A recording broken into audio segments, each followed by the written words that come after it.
This is just a quick video on my Anita 811 Sumlock calculator.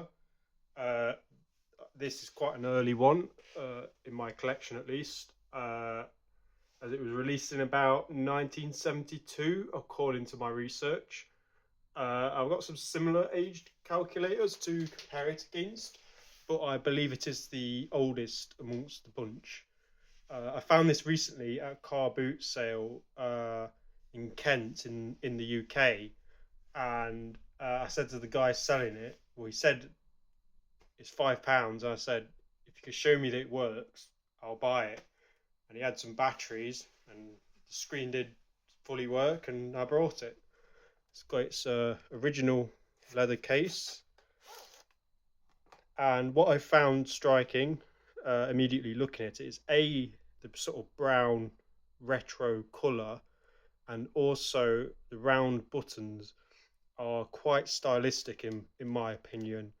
If you look at a lot of other calculators in my collection, they actually have square buttons, which makes this one look quite interesting, at least in my opinion. The other thing is it's got a metal case, which gives it a nice bit of maybe not massive weight because it's not much metal, but it makes it feel quite solid and perhaps more premium than some of the other options. As I said, it is fully working. You can sort of see screen, it's fully working. We do a quick sum, 69 times 420. Yep, it works. You got some controls up here for various things. You've got a charging port because back in 1972 batteries didn't last very long, and these things, as I understand it, draw a fair bit of power because it's old style electronics. Yeah, I've got the a mismatch of batteries there. Probably shouldn't be showing you that. You're not meant to do that, but they are all at least non-rechargeables of the same sort of type, so it's not too bad. And I'm only really doing it briefly for this demo. Bit of information there, unfortunately worn away. Made in England, that's just something you don't see very often anymore, especially not for electronics. It's been a long while since consumer electronics were made in England.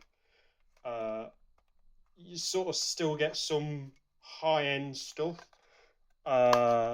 We do a fair bit of like aerospace and hypercars and stuff like that, Aston Martin, things like that, and Rolls-Royce doing jet engines and defense things. In terms of like consumer electronics, not very much at all. I mean, maybe some premium hi-fi equipment brands, but again, you know, it's right on the borderline of is it consumer or professional, really. So perhaps I should compare it to some other calculators. This is one of my other favorites. This is actually the cheapest calculator that I brought in my collection. I got this one for £1 at a Volkswagen camper van show. It was at the back of a trade stand, and the guy didn't really seem that interested because he was packing up for the day, and I was just like, I didn't even know if it worked. I didn't have batteries. I said, I got £1 on me, do you want that for it? And as you see how yellow and kind of crappy it looks, he was like, yeah, go on then, whatever. Similarly, I mean, I think this is again from the mid 70s, but a bit later than that one. I think maybe 75, 76. It's a lot more worn out. The condition's not as good. I don't have batteries in this, but we can soon change that over. In fact, I'll leave the ones in there. And what I'll do is get the ones out of this calculator to show you that working.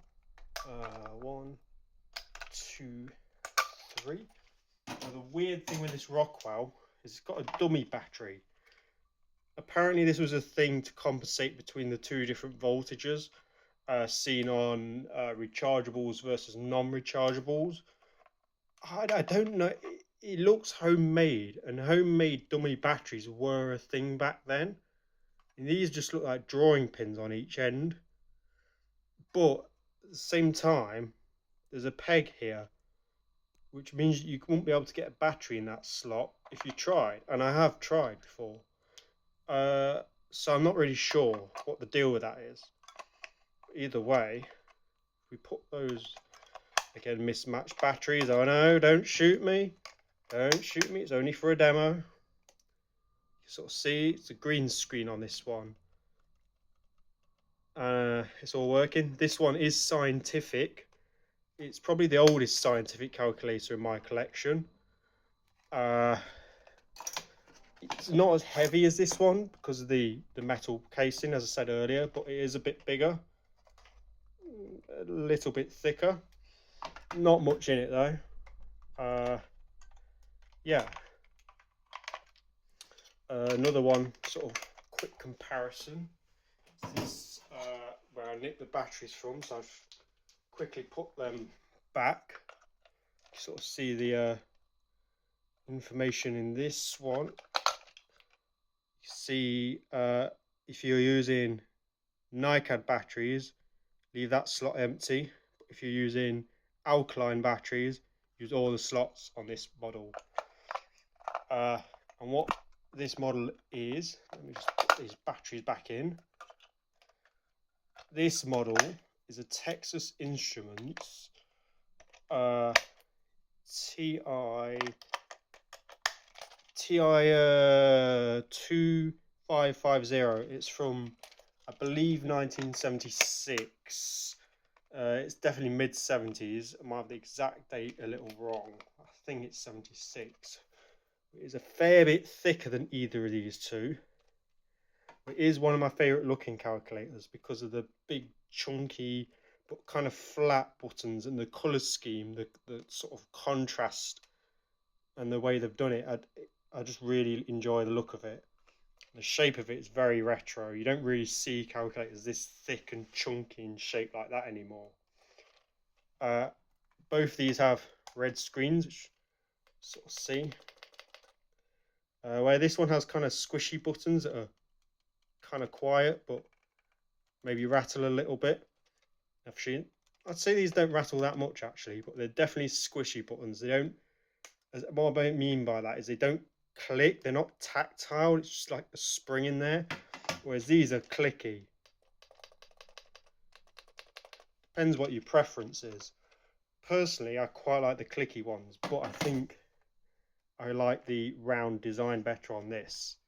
I don't have a leather case for that one, unlike these two. I don't know if they ever did make cases for them. Perhaps they did. Maybe it's just been lost or damaged, because it is quite an old calculator.